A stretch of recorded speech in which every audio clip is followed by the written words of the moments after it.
Hello, it's Dr. Jack Wolfson, board certified cardiologist with another episode of the Healthy Heart Show. And I'm so excited. On my show, I've got Dr. David Jockers with me. If you don't know Dr. Jockers, you are not in the health and wellness space because he is all over the place. He's writing books. His website is phenomenal. He's got a phenomenal line of products. He's got summits that he's done, and he's got another one coming up that yours truly, Jack Wolfson, is interviewed on, the Fasting Transformation Summit. Doctor of Chiropractic, Doctor of Natural Medicine, Dr. David Jockers. David, welcome to be on the show. Hey, Dr. Jack, great to be on with you. I've always been a fan of yours and you and your wife, and so great to be a part of anything you're doing. Appreciate it. Let's dive right into it. Let's talk about fasting and why it's healthy, and maybe kind of really hone in as far as why the cardiology patient definitely needs to understand and follow a fasting plan. Yeah, absolutely. So basically, whenever we eating itself, although it's essential to life, I'm not saying, hey, we need to just not eat altogether, but the actual act of eating is actually inflammatory on our body. Actually, we create inflammation when we consume food with calories, and particularly food with, calories coming from carbohydrates in particular, net carbs, not fiber. That's going to create a little bit more inflammation. The reason why it's inflammatory is because when we eat, there's actually multiple reasons, but when we eat, the first major reason is we bump up this hormone called insulin, right? And insulin's an absolutely critical hormone, helps take sugar out of the bloodstream and put it into the cells. If sugar does not get out of the bloodstream, number one, we can't use it for energy. Number two, high blood sugar, the sugar molecules themselves actually bind to other enzymes and proteins in our body, and it creates sticky proteins or advanced glycolytic enzymes, AGEs, which then actually create massive free radical stress that damages nerves, they damage the endothelial lining of the blood vessels, and it's like shrapnel going through the kidneys. So you think about like a diabetic who can't control their blood sugar, they end up typically with kidney failure, some stage of kidney disease. They end up with endothelial lining damage in their blood vessels and typically die of a heart attack. And along the way, they may end up developing peripheral neuropathy or retinopathy where they lose their vision. And so in order to obviously protect against that, the body takes the sugar with insulin, puts it into the cells where it can be used for energy, and it drives up this energy production process called glycolysis.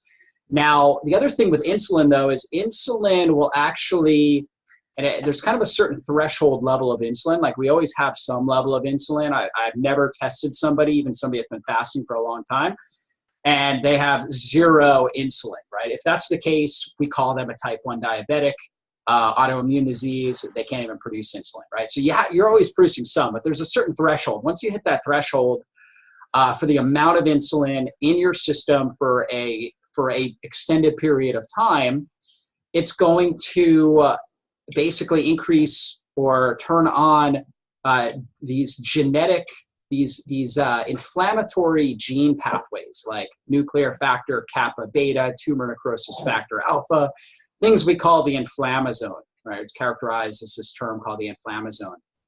So when we have high insulin throughout the day, we end up creating more inflammation in the body. And many of your listeners know, I'm sure you've educated them, that inflammation is really the root cause of cardiovascular disease and really every degenerative disease that we're looking at in our society.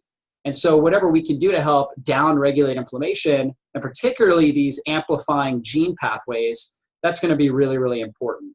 And so we obviously need to eat, but in order to get insulin down and under control, we want to regulate what we are eating. Obviously, step number one is get rid of processed foods, sugars, things like that drive, that spike insulin, drive it way up. Okay, so that would be step number one. Step number two would really be to reduce the amount of times that we stoke insulin, right? So even eating a low carb meal, like, I'm a huge fan, obviously you talk about it in your book, and I'm a huge fan of a paleo low carb template as far as a nutrition plan and even a ketogenic approach. And like, if I look at like my dinner last night, we had peas with grass-fed beef bacon, and I had like a leftover grass-fed beef steak. and we had peas that we had grass-fed butter on, and we had a side salad, right? And so it was very low carb, high fiber, rich in healthy fats. And so you would think naturally, okay, that's obviously a very low carb meal. It's going to be really good for blood sugar, and it is, but I'm still going to produce some insulin when I eat that. So nothing wrong with that at all. It's a healthy meal, but I ate that. Now, if I turned around, okay, ate that at like 6 o'clock, and then let's say I had a protein shake at night before I went to bed, like I would have done years ago before I understood this stuff, and as a personal trainer, thinking I needed to do that in order to gain weight, then I'm just kind of keeping insulin elevated. And then if I woke up in the morning and I had to have something else to eat, even if it was a low carb meal, like oatmeal or something, not oatmeal, it's not low carb, but like eggs or something like that, I'm continually getting these insulin spikes. So I recommend, and where fasting comes in is we downregulate all this insulin. So by eating less often, because really our body can only produce a certain amount of insulin in a given time period. So if you eat like a large meal, okay, in like a 30-minute to 1 hour window, you're only going to produce a certain amount of insulin during that period of time. Your body's going to regulate itself. And then during the whole fasting window, okay, the whole period of time when you're fasting, you are not producing any extra insulin. So your insulin's going to continue to drop. And when insulin drops, you get this rise in this other hormone called human growth hormone, HGH. And human growth hormone is our quintessential anti-aging hormone. So it helps to increase lean body tissue, helps your body to burn fat for fuel, which we turn into ketones, right? And we get the benefits of ketosis, which we can come back to. But on top of that, it helps actually increase bone mass, helps stimulate genetic pathways that are involved in healing and repair, which is extremely important. So I always tell people during the window that we're eating, okay, between our first meal of the day and our last meal, I call that the building window, okay? And that's characterized by the hormone insulin. So we're building, we're telling the body we're building material, we're building raw muscle tissue, we're building, mass in general, okay? Whereas between our last meal and our first meal of the day, that's our cleansing and repair window. So we fast to help our body cleanse and repair. And actually cleansing and repair, we should prioritize that over building, okay? And so that's really where fasting comes in.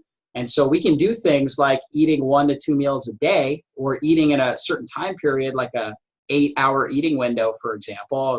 It's really popular these days, where you eat between 10 a.m. to 6 p.m., for example, right? And you might eat 3 meals during that period of time.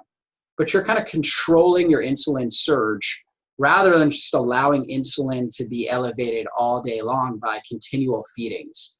And you probably have done this before. I mean, growing up, I used to eat 5-6 meals a day. In school, it's like, gosh, kids go to school and they have cereal for breakfast in the morning at 7 a.m. Then at like 10 a.m., they're eating some sort of crackers or some sort of snack. And then you got lunch, and then you got, you come home from school and parents are giving their kids snacks, and then you've got dinner.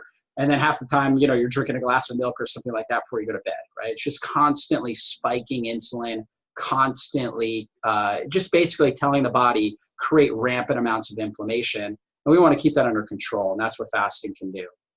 And I think obviously, that's why there's so many obese kids, that are out there. And obviously, if you, and you back as, when I was a kid and you were a kid, as far as, being outside, running around, always playing outside. Now the kids are just glued to the television, the video games, the virtual world. They're on social media. Yeah. Clearly that's, that's a problem. And then when they're having those same behaviors, they're eating the junk food all day long. And the schools kind of perpetuated as well, as far as, they push that snack, and then the lunchtime. And then of course there's, they're adding to the fact also is that they're cutting back on the child's recess and the outdoor activities of the children, keeping them inside as well. So it's interesting, when you talk about, when, it's fasting, and you're talking about, when we eat and we get insulin spike, the insulin spike leads to inflammation because it is interacting with the genetics of it. Do you think the markers of inflammation, are they just markers, or are the inflammatory things that we measure, are they bad in and of themselves? Yeah, it's a good question. I think it's a normal and healthy adaptation response that the body makes, because the body is doing whatever it can to survive, and it wants to protect against basically a systemic infection. So throughout the history of mankind, systemic infections have killed more people throughout history than anything else. And so the body thinks, okay, when we're consuming food, that's actually a transport pathway for pathogens to get into our system. So it's natural that insulin, when insulin's elevated, the body's okay saying, oh, we've got all this food coming in, these nutrients that are now going to be seeping through the intestinal membrane into the bloodstream. We better get inflammation up just to make sure that bad bacteria and different pathogens don't get in and cause a major infection. So this is a normal adaptation response that the body makes. It's normal and it's healthy. We just have to understand that, inflammation itself is healthy. I always compare it to like a fire in a house. If the fire's in the fireplace, it's great. It's warm. People enjoy the environment. But if we come in there and we throw a big gallon of gasoline on it, now it starts burning up the walls, we have a problem. So if we're continually eating foods, and particularly foods that obviously that are higher in carbohydrates, we are continually amplifying this inflammatory message, and now we have a problem. But if you're eating healthy foods and you're eating less often, then you're going to have that normal, healthy inflammatory response that we want. So the body's trying to protect itself. These inflammatory molecules themselves, in and of themselves, are healthy. They just need to be controlled. I love that. I think that's the first time I ever heard that, as far as inflammatory markers kind of kicking in, to protect against the food that's coming in, and bad bacteria, viruses, parasites that are in the food. I love that. Another thing that I read actually a couple months ago as well, if you hadn't seen this, is that stress, we know, is good. Chronic stress is bad. Yeah. And historically, if you were someone who was, we would all be exposed to stress as cave people. Stress would come in our lives. And genetically, if you were built to have a massive inflammatory response to stress, that would be actually very protective, because now your body is prepared to fight off, that stressor, or there was, an infection coming in, you'd break a bone, some kind of trauma, the skin has to repair itself, boost up the inflammatory mechanism. But now what we're left with is a generation and a society of people that are under chronic stress, therefore under chronic inflammation. And then if we reduce the stress, we reduce the inflammation as well. Yeah, absolutely. I mean, we look at, again, throughout the history of mankind, infections have killed more people, throughout history than anything else. Think about, just even in recent years, the bubonic plague, right? Which, was in the last 1,000 years, wiped out, half the known world in Europe, I guess, at the time, from what I understand. Nobody gets bubonic plague anymore. So as a species, we've adapted, right? And obviously we have the help of technology, of refrigeration. We're not peeing and pooping in the same water we're drinking, thank God. In certain countries, they need a little more help with that, obviously, and infections are higher in those areas. In first world countries, we don't have that issue, but the body itself hasn't adapted to the new stressors that we're under, okay? So those are the old stressors, and that's what we're hardwired to.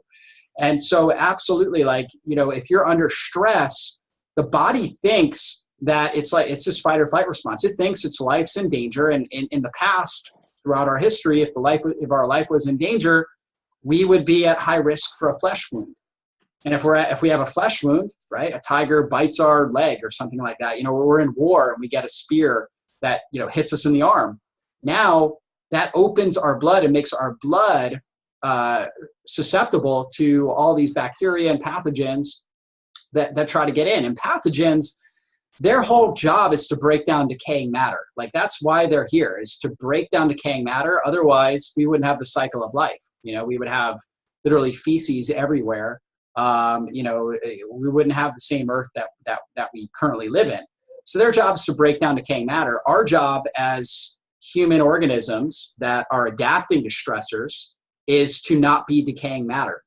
That's our job, right? And how do you do that? By taking really good care of your body, right? And so, everything that you teach in this podcast keeps us from being decaying, basically decaying matter. And so it's just so important that we do take care of ourselves, and we do have to understand that all these responses that the body makes are intelligent responses but they're intelligent for an environment that's different than what we're in today.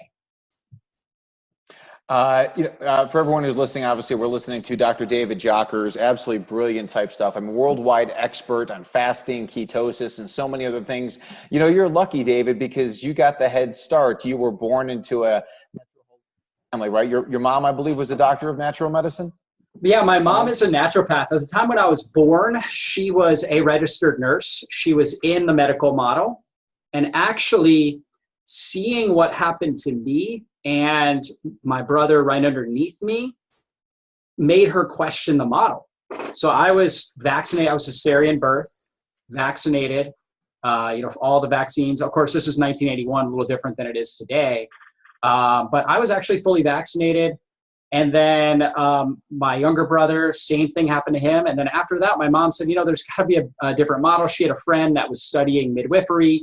My mom ended up having a home birth with one of I have 3 other kids underneath. I'm actually one of 6. I have an adopted older brother, and then I've got 2 younger brothers and 2 younger sisters. So the last 3 were all born at home.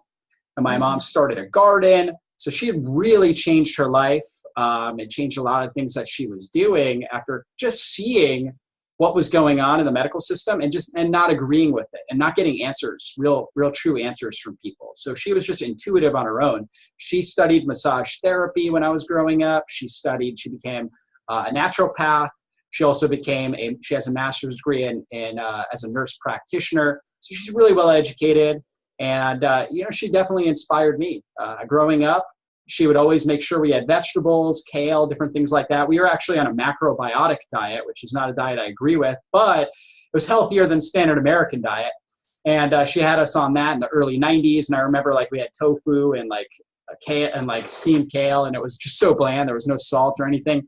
And I remember thinking, Mom, why? I don't want to eat kale. I remember hiding it in my napkin and things like that. I remember questioning her one day. I'm like, why do I have to eat this? And the way she would speak to me and this is great for parents out there. She would say stuff like, I was an athlete growing up, so I was a baseball player. She's like, you need to eat that because that's going to help you be strong. You're going to recover better. You're going to have more energy. And to me, it was like, hey, if I can, I'll eat anything if it'll help me be a better baseball player. I'll do whatever it takes. I'll swallow, whatever you want me to swallow. And so that motivated me to start eating these things. And then I noticed my taste buds changing.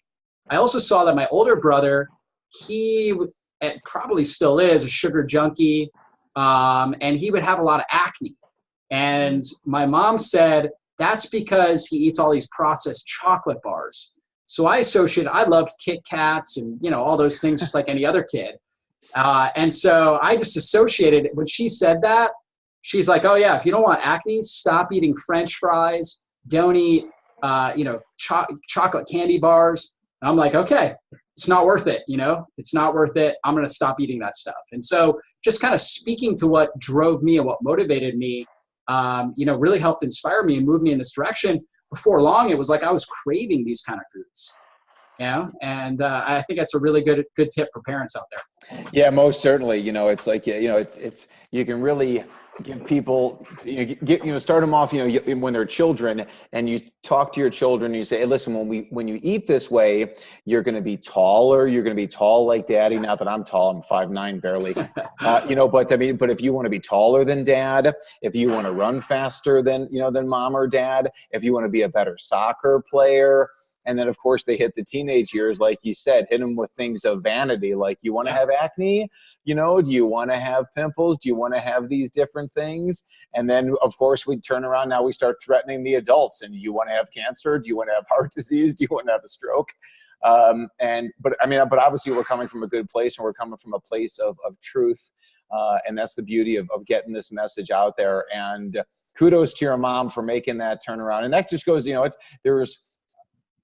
we're never too late. We're never too late to make that change, to make a difference and get over to the right side. So kudos to your mom.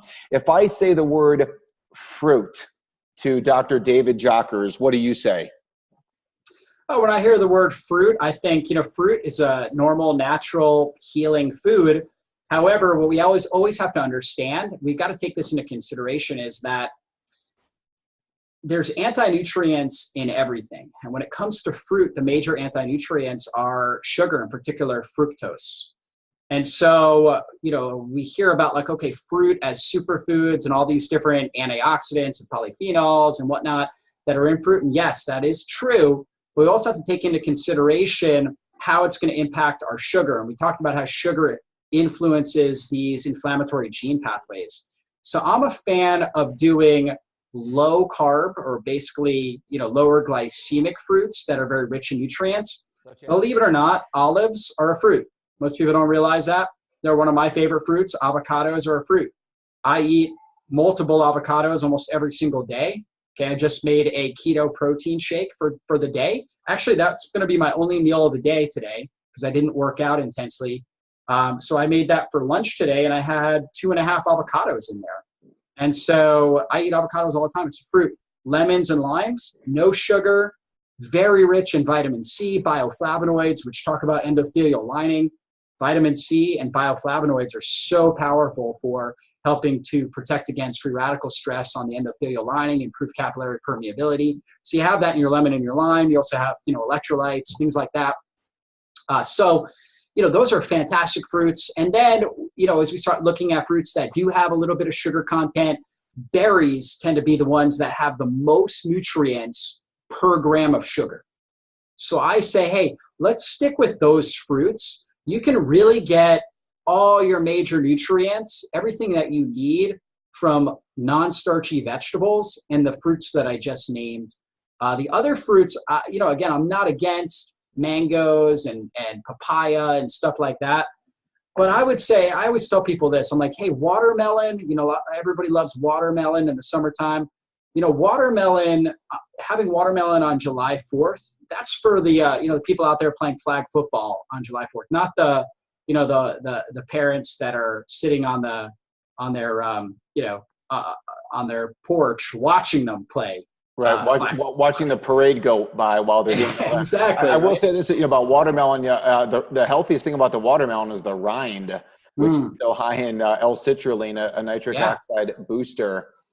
What about, so obviously things like bananas are not part of Dr. David Jockers' diet.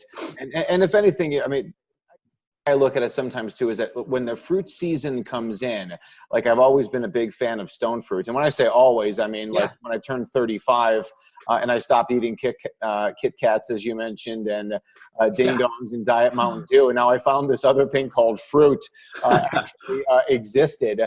And, so I started, so I love stone fruit. So I know, the stone fruit season kind of comes in and it's, July. And so I'll indulge for a little bit, but, that chronic fruit consumption and fruit in so many ways, it's that sugar addiction. It just perpetuates want of more fruit and of course, more sugar. It's like a gateway drug. Yeah, it really is. I mean, you're going to end up creating these blood sugar imbalances. You're just not going to feel good.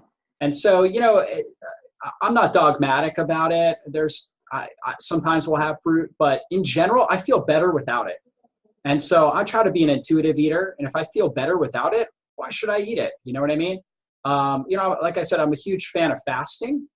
And so I often don't need food. Like if good food's not around, I just don't eat, right? I just hydrate my body well and actually feel better. My body's really adapted to that. And then when good food's around, then I indulge, right? I eat really well and I eat large meals.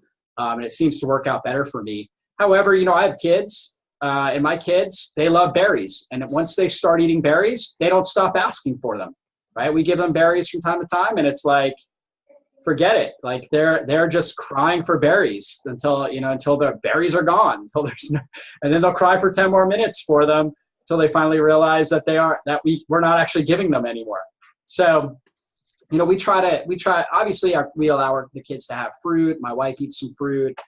She's not quite as strict with this as I am. And it's definitely, a nutrient dense food, but we just have to take into consideration sugar impact. And I tell people just try to take time to really think about how you feel when you're consuming different foods.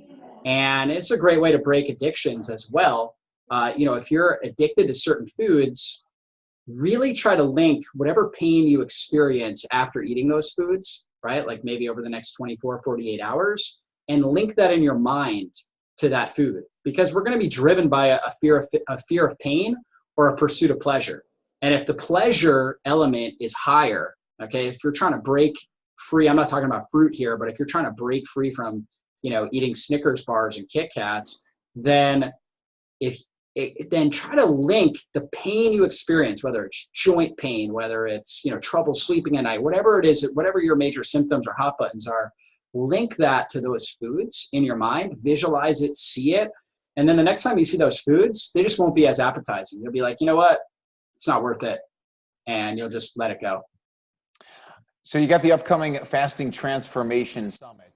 And obviously my listeners are going to be all over that. And, the people that are in my tribe, if you will, they're going to get all the information about how to get onto the summit. But tell me, if someone's kind of interested, maybe they're the 45, 50-year-old, 60-year-old male or female out there, and they like this, they're hearing the word fasting, they're kind of hearing it for the first time. I mean, they heard it maybe on a religious basis, or of course everyone's heard the term fasting. What is maybe the best way for this newbie to start into the idea of fasting? Yeah, for sure. Fasting can be extremely intimidating. Growing up, my parents, we fasted for religious, spiritual reasons one day every single year. And I thought it was like the worst thing ever. And, now I fast easily one day, multiple times a week often. And so basically fasting to me is really about freedom. Nowadays, when I think about fasting, I think about freedom because it really helps you have a better relationship with food. And I notice that I'm more mentally and spiritually, I just feel better, right? I feel clearer. I feel like my intuition is improved. I feel more creative. So to me, I've linked fasting to freedom as opposed to like deprivation like I used to. And so the best way to start with fasting is what I call a simple fast. And the reason why I call it a simple fast is because it's simple. You give yourself 12 hours between your last meal of the day and your first meal the next day. So if you finish dinner by 6 p.m., which is a good idea, you want to finish dinner at least 3, if not 4 hours before you go to bed. So finishing by 6, maybe 7, that's a really good idea if you can do that. And then you just don't eat anything with calories until 6 or 7 the next morning. So you give yourself 12 hours. You can still drink water. You can do herbal teas. You can do things like that. You can put a little stevia in your water with some lemon. Okay, you make your own lemonade. No sugar in that. Not going to impact your insulin, your blood sugar levels. So you're welcome to do all those things. In fact, I always recommend when you wake up in the morning, before you even think about food, you should drink at least 16 ounces of water. So before breakfast comes in, you have got to get 16 ounces of water into your system. And what many people will notice is that they drink the 16 ounces, and let's say it takes them, for some people it might be 15 minutes, for some people it might be 30, some people, because their body's just they're not used to drinking water like that, it might take them an hour, hour and a half. By the time they finish that 16 ounces, you're typically not hungry. And the reason why is because you have this hormone called ghrelin that is a hunger hormone, and ghrelin goes up in your blood when your stomach is empty. And also it's actually also a learned response too, where it goes up at times of the day when you're used to eating, when you've conditioned yourself to eat. So ghrelin goes up, then you put water in, which fills your stomach. Now it suppresses it. And now it becomes easier to go through. And then your body, instead of eating calories, it says, oh, well, okay, I didn't get any calories in. Well, I guess what? I've got all this body fat here. I've got a tremendous amount of storage. I'll just tap into this, like tapping into your savings account. I'm just going to tap into this savings account, start breaking down body fat.